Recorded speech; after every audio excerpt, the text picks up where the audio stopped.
Menertawakan dunia persilatan. Xiao Jianghu. Audiobook, novel silat. Cerita, Jin Yong. Jilid 12. Murid Huashan nomor 1. Terdengar Lao Denwo melanjutkan cerita, aku pun bertanya kepada guru, apakah pendeta Tang Qingxi berhasil membalas dendam kepada Lin Yuantu? Guru menjawab, meskipun menyimpan sakit hati, namun Tang Qingxi tidak memiliki alasan untuk memusuhi Lin Yuantu. Kalah menang dalam suatu pertandingan adalah hal biasa. Apalagi Lin Yuantu berusia lebih tua dan lebih ternama, sedangkan Tang Qingxi hanya seorang pendeta Tao yang masih muda belia.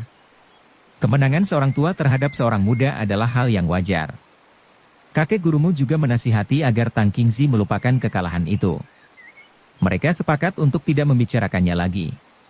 Akan tetapi, Tang Qingxi ternyata meninggal pada usia 36 tahun, dan mungkin kematiannya itu disebabkan karena sakit hati berkepanjangan yang tidak terbalaskan. Kini puluhan tahun telah berlalu. Entah mengapa tiba-tiba Yu Changhai mengajarkan ilmu pedang penakluk iblis kepada semua muridnya. Menurutmu bagaimana, Denwo?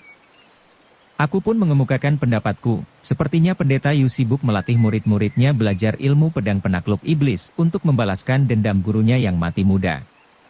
Mungkin mereka hendak menghancurkan biro ekspedisi Fui habis-habisan. Guru mengangguk dan berkata, bisa jadi seperti itu. Tang Qingxi seorang pendeta yang berpikiran sempit.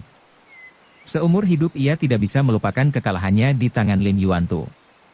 Mungkin sebelum mati, ia sempat menanamkan benih kebencian di hati Yu Changhai supaya membalaskan dendamnya kepada keluarga Lin. Namun saat itu Lin Yuantu sendiri sudah lebih dulu meninggal, sedangkan biro ekspedisi Fui telah diwariskan kepada putranya yang bernama Lin Zongxiong. Entah apa alasannya, baru sekarang Yu Changhai mempersiapkan balas dendam, yaitu saat biro Fui dipimpin Lin Zhenan putra Lin Zongxiong. Yu Changhai memang seorang cerdik dan penuh perhitungan. Ia menyusun rencana dengan sangat matang sebelum melancarkan serangan.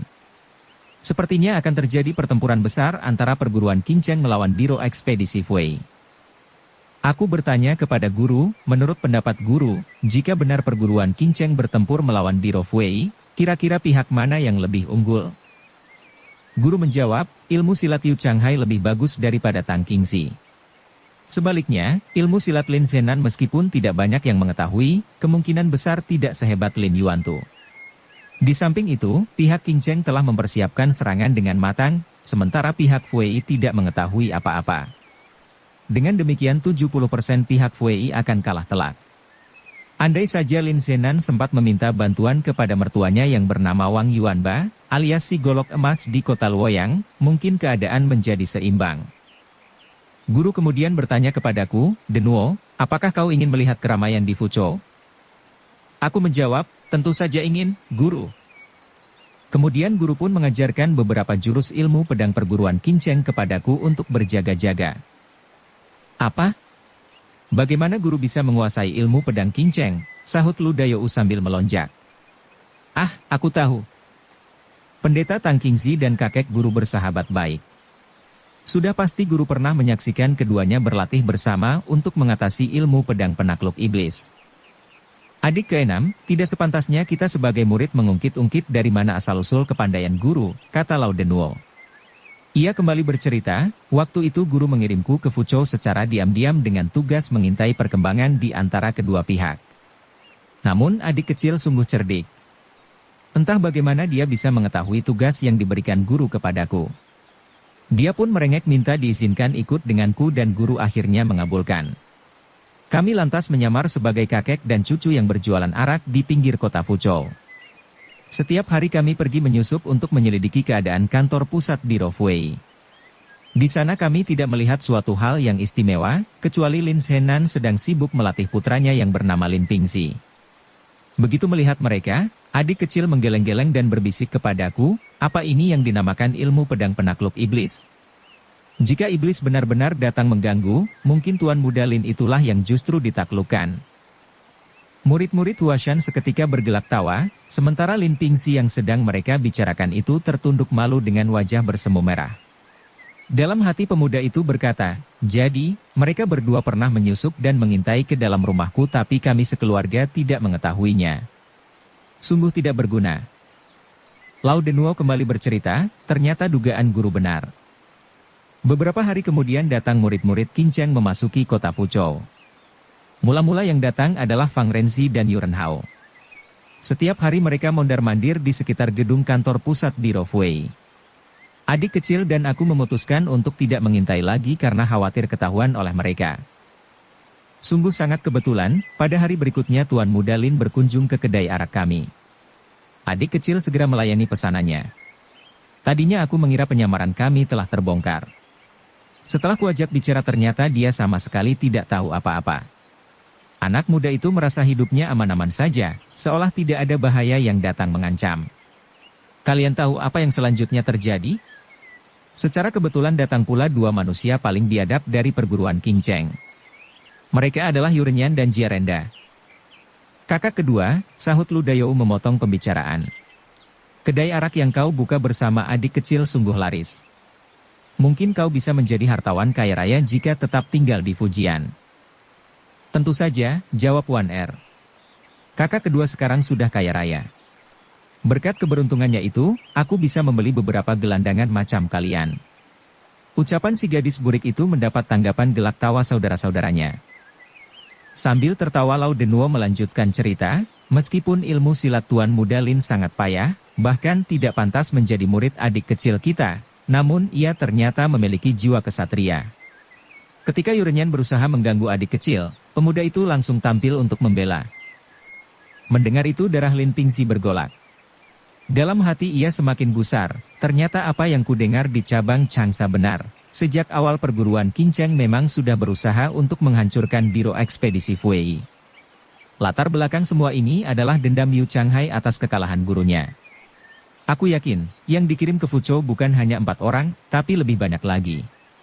Andai saja aku tidak membunuh Yurenyan, tetap saja Biro Fui mereka hancurkan. Karena berpikir demikian ia tidak mendengar dengan jelas bagaimana Lao Denuo menceritakan kisah kematian Yurenyan. Yang jelas, murid-murid Huashan lainnya bergelak tawa merasa geli. Lin Pingxi berpikir mereka pasti menertawakan keadaannya yang konyol saat ditekan Yurenyan dan berbalik membunuh putra bungsu Yu Changhai itu. Malam itu aku dan adik kecil melihat pendeta Yu tiba di kota Fuzhou bersama Hou Renying, Hong Renxiong, dan beberapa murid Qingcheng lainnya. Karena takut ketahuan, kami pun menjaga jarak dengan mengintai dari tempat yang agak jauh. Selanjutnya kami menyaksikan bagaimana para pegawai Biro Fui dibantai satu persatu dan mayat-mayat mereka dikirim ke hadapan Lin Shenan, lanjut Lao Denuo. Perbuatan pendeta Yu dan murid-muridnya sungguh kejam. Tadinya aku berpikir alasan pembantaian itu adalah untuk membalas kekalahan pendeta Tang Qingxi. Namun jika benar demikian, mengapa mereka tidak langsung menantang Lin Shenan saja? Lalu kupikir alasan mereka adalah untuk membalas kematian Yurenyan. Akan tetapi, mengapa mereka hanya membunuh para pegawai dan membiarkan Lin Pingxi dan ayah ibunya tetap hidup? Mereka justru membiarkan keluarga Lin pergi meninggalkan kota Fuzhou. Sepeninggal mereka, orang-orang Qingcheng memasuki gedung kantor Biro Fui yang telah kosong itu. Kami melihat pendeta Yu duduk di kursi majikan dengan tersenyum bangga. Aku tahu sekarang. Alasan pendeta Yu sebenarnya bukan untuk balas dendam, tetapi ia ingin merebut bisnis Biro Ekspedisi Fui. Rupanya dia ingin menjadi pengusaha, ujar Lu Dayou menyela, disusul gelak tawa saudara-saudaranya. Lao Denuo melanjutkan, orang-orang Qingcheng mengetahui keluarga Lin meninggalkan kota Fuzhou dengan menyamar. Fang Renzi, Yuren Hao, dan Jiarenda pun dikirim untuk mengejar mereka. Adik kecil mengajakku mengikuti dari belakang. Kami melihat mereka berhasil menangkap Lin Shenan dan anak istrinya di sebuah kedai nasi kecil, di sisi selatan Provinsi Fujian. Waktu itu adik kecil berkata, demi diriku, Tuan Muda Lin itu nekat membunuh Yurenyan. Kini melihatnya dalam kesulitan, tentu saja aku tidak bisa tinggal diam berpangku tangan.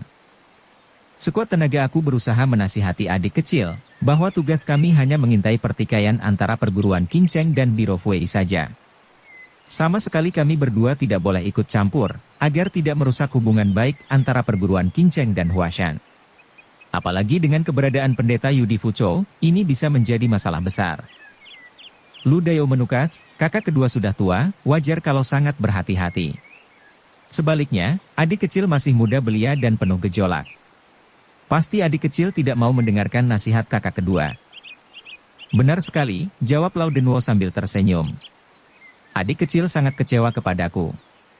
Seorang diri ia masuk ke pintu belakang kedai dan memukul Jia Renda yang waktu itu berada di dapur.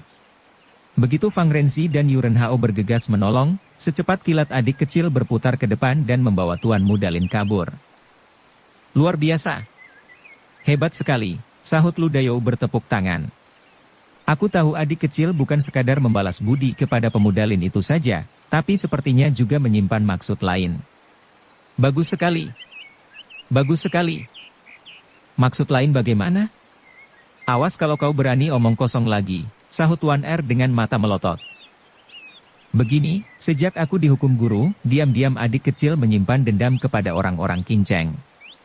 Maka itu, ia pun memukul si Marga Jia sekaligus untuk membalaskan sakit hatiku. Dalam hal ini aku berterima kasih kepadamu, adik kecil, ujar Lu Dayou sambil berdiri dan memberi hormat. Sama-sama, kakak monyet keenam, jawab Wan Er sambil tersenyum dan membalas hormat pula. Adik kecil memukul murid Kinceng itu memang untuk membalaskan sakit hati saudara kita yang dihukum guru, kata si pembawa sempoa. Tapi sepertinya orang itu bukan dirimu, monyet keenam. Memangnya kau saja yang telah dihukum guru? Kali ini adik keenam benar, ujar Lao Denwo sambil tersenyum. Adik kecil memukul Jia Renda benar-benar untuk membalaskan sakit hatinya. Nanti jika guru bertanya, tentu adik kecil akan menjawab demikian. Ini, bukan maksudku seperti itu, sahut Lu Dayou ketakutan sambil menggoyang-goyangkan tangannya. Jangan bawa-bawa diriku ke dalam masalah ini. Aku tidak mau dihukum guru lagi. Murid-murid Huashan lainnya kembali bergelak tawa. Si Jangkung lantas bertanya, apakah Fang Renzi dan Yuren Hao tidak mengejarmu, adik kecil? Tentu saja mereka mengejar, jawab Wan Er. Untungnya kakak kedua segera turun tangan dan memainkan beberapa jurus ilmu pedang Kinceng yang telah dipelajarinya. Dengan melancarkan jurus angsa terbang di angkasa, ia dapat melemparkan pedang si Marga Fang dan Yu itu ke udara. Sayang sekali kakak kedua memakai cadar sehingga kedua murid Kinceng tersebut tidak menyadari kalau mereka telah dikalahkan oleh seorang murid perguruan Huashan. Justru itu lebih baik, sahut Lao Denwo. Kalau aku tidak menyamar, tentu mereka akan mengenaliku dan ini bisa menjadi masalah besar bagi perguruan kita. Aku sendiri juga belum tentu menang jika harus bertarung melawan Fang Renzi dan Yuren Hao. Hanya saja, aku menggunakan jurus pedang perguruan mereka secara tiba-tiba, sehingga kedua orang itu terkejut dan kehilangan senjata. Dengan cara itulah aku bisa menang dan segera mengajak adik kecil pergi. Masing-masing murid Huashan itu lantas berpikir, tidak peduli bagaimana kakak kedua bisa menang, yang jelas kakak pertama pasti sangat senang mendengar berita ini. Pendeta Yu Changhai menyerbu Biro Fui. Sementara itu, hujan di luar tidak kunjung reda justru semakin bertambah deras. Butiran air yang jatuh menimpa atap dan permukaan jalan bagaikan biji kacang berhamburan dari langit. Samar-samar terlihat seorang penjual pangsit keliling sedang memikul dagangannya melewati jalanan kota. Orang tua itu lantas menepi dan berteduh di teras rumah minum tersebut. Tangannya kemudian memukul-mukulkan dua batang bambu kecil untuk mengundang pembeli. Uap hangat berbau sedap tampak mengepul keluar dari dalam bejana yang ia bawa. Kebetulan murid-murid Huashan itu sedang lapar semua, sementara rumah minum tempat mereka berteduh hanya menjual teh dan kuaci saja. Tanpa diperintah, Lu Dayou pun berseru, Pak Tua, buatkan kami 9 mangkuk pangsit. Tambahkan telur pada setiap mangkuk? Baik, Tuan, jawab si penjual pangsit. Segera orang tua itu memasukkan bahan pangsit ke dalam bejana. Tidak lama kemudian ia sudah masuk ke dalam kedai dengan membawa nampan berisi 5 mangkuk pangsit hangat.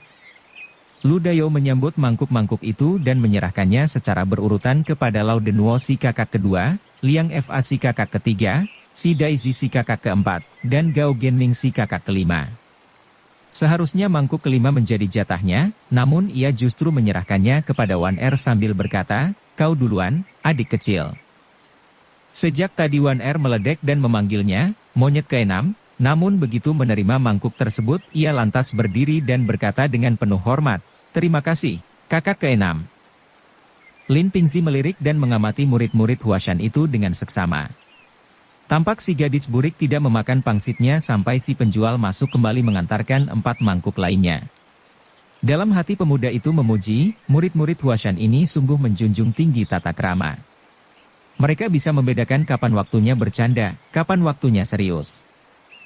Kakak kedua, sahut si jangkung Liang Fa sambil melahap pangsitnya. Kau tadi berkata bahwa Pendeta Yu menduduki gedung kantor pusat Biro Fui sepeninggal Lin Zenan dan anak istrinya. Lantas, apa yang terjadi setelah itu?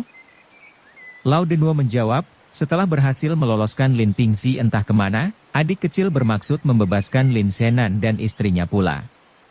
Namun, aku lantas mencegah dengan mengatakan bahwa hutang budi antara adik kecil dan Lin Pingxi sudah terbayar lunas.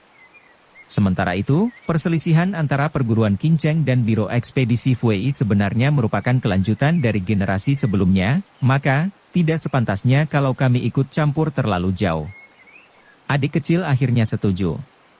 Kami berdua lantas kembali ke Fuzhou untuk menyelidiki gedung kantor pusat Biro Fui. Di tempat itu aku merasa ada yang aneh. Sepertinya orang-orang Qingcheng yang sudah menduduki gedung itu tampak sibuk dan terburu-buru, padahal Lin Zenan sekeluarga sudah pergi. Aku dan adik kecil menjadi penasaran dan ingin melihat lebih dekat. Akan tetapi, penjagaan yang dilakukan mereka juga sangat ketat. Baru setelah petang tiba, kami berhasil menyusup melalui kebun sayur di pekarangan belakang. Kami menyelinap ketika mereka sedang lengah, yaitu saat terjadi pergantian tugas jaga. Begitu sampai di dalam kami tertegun menyaksikan seisi gedung diobrak-abrik oleh Yu Changhai dan murid-muridnya. Ada yang membuka peti, ada yang membongkar lemari, ada yang membobol dinding, ada pula yang membuka lantai ubin. Namun anehnya, mereka sama sekali tidak mengambil harta benda dan barang-barang mewah yang ditinggalkan Lin Zenan. Oleh karena itu, aku berpikir pasti ada barang lain yang lebih berharga sedang dicari oleh orang-orang Qingcheng tersebut. Liang Fa dan yang lain menyahut bersamaan, apakah mungkin mereka mencari kitab rahasia ilmu pedang penakluk iblis? Benar sekali, jawab Lao Denwo. Adik kecil dan aku juga berpikir demikian. Rupanya mereka sengaja menciptakan kesan bahwa gedung kantor pusat Biro Ekspedisi Fui adalah rumah maut. Setelah gedung itu kosong, mereka bisa mengobrak-abriknya dengan sesuka hati.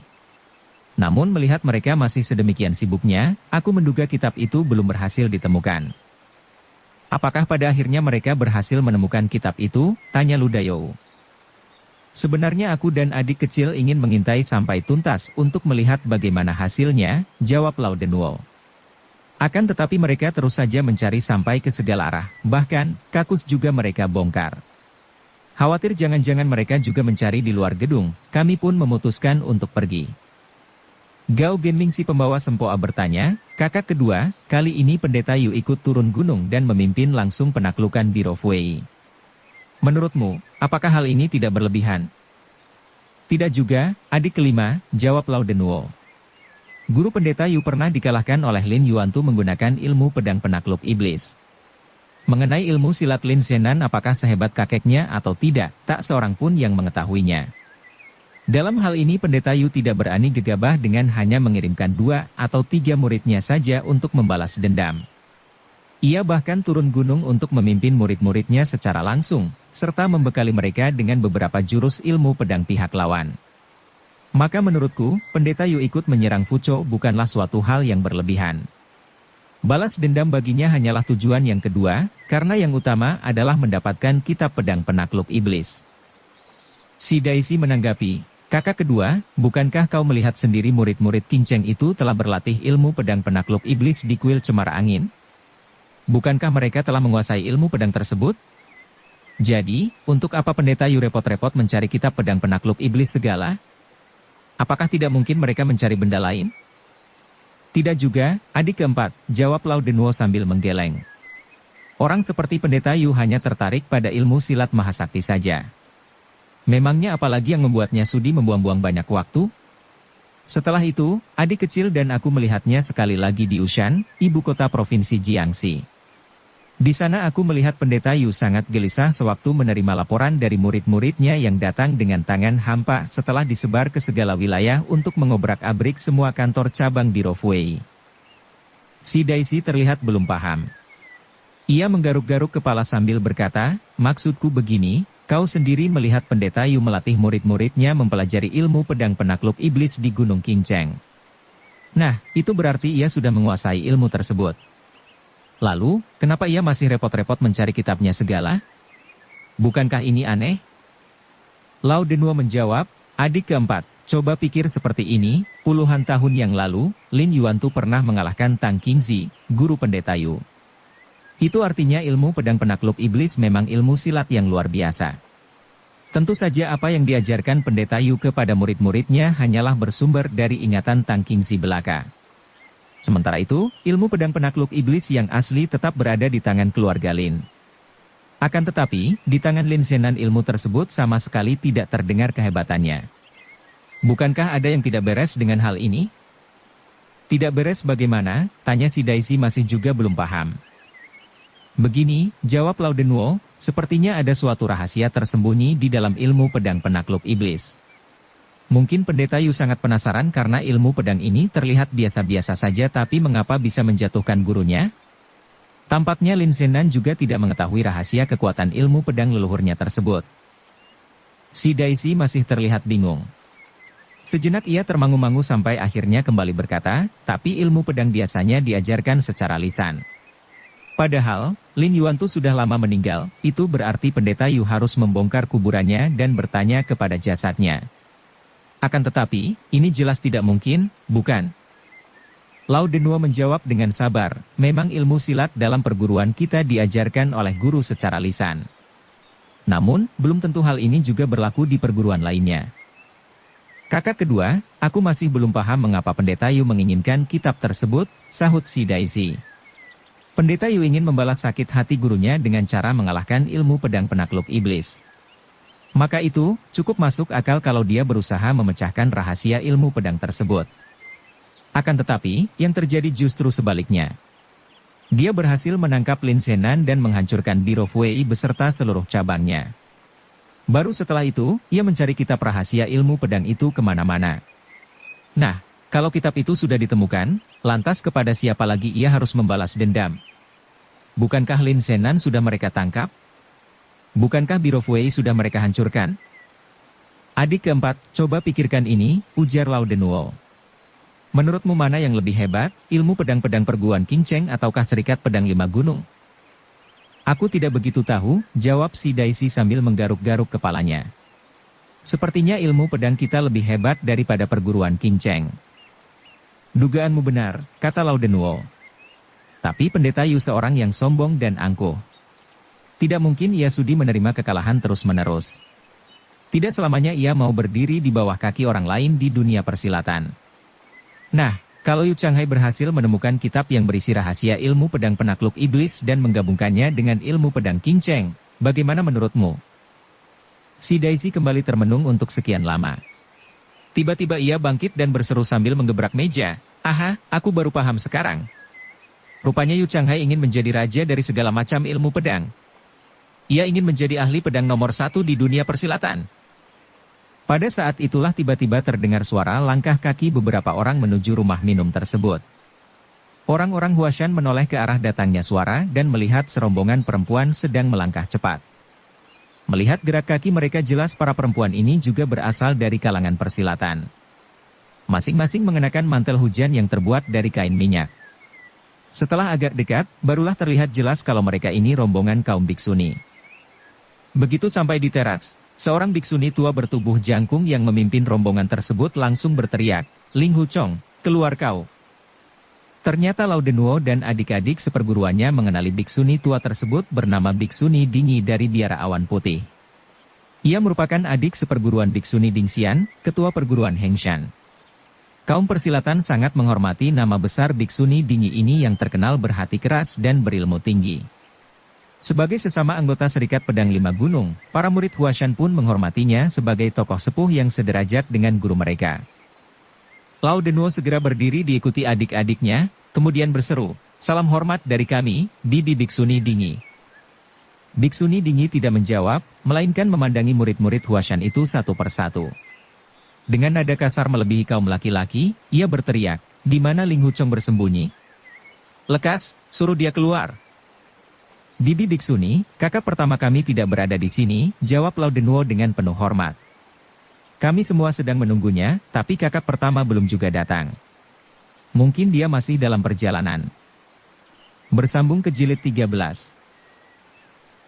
Dukung kami dengan subscribe, follow, like, komen dan share. Terima kasih.